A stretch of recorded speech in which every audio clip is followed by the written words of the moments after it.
ஜெய் ஸ்ரீ ராமகிருஷ்ணா. சுவாமி விவேகானந்தரின் உபதேசம். எண்ணங்களுக்கு ஏற்ப நாம் உருவாகிறோம். ஆகவே என்ன நினைக்கிறாய் என்பதில் எச்சரிக்கையாக இரு. சொற்கள் இரண்டாம் பட்சமானவை. எண்ணங்கள் வாழ்கின்றன, நீண்ட தூரம் செல்கின்றன.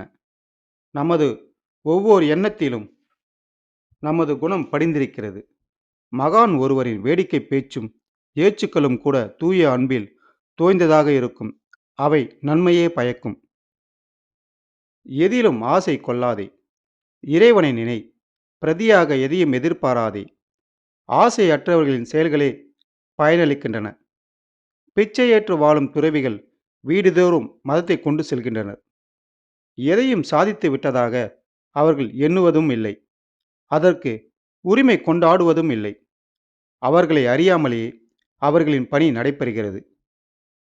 அறிவின் மூலம் உலகத்தை அனுபவிப்பவர்கள் அகங்காரம் நிறைந்தவர்கள் ஆகின்றனர். அவர்கள் செய்யும் நன்மைகள் பறந்து விடுகின்றன. அகங்காரம் தலையெடுக்கும் போதெல்லாம் நாம் நம்மை ஏமாற்றிக் கொள்கிறோம். நாம் அறிவு பெற்றதாகவும் கூறிக்கொள்கிறோம். ஆனால் அது செக்கு மாடு சுற்றி சுற்றி வருவது போன்றவை தவிர வேறு எதுவும் இல்லை. இறைவன் தன்னை நன்றாக மறைத்துக் கொண்டிருக்கிறான். அவனது செயல் மகோனத்தனமாக இருக்கிறது.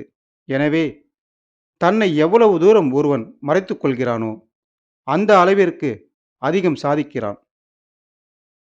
உன்னை வெல், உலகம் உனதே. சுவாமி விவேகானந்தர். ஜெய் ஸ்ரீ ராமகிருஷ்ணா.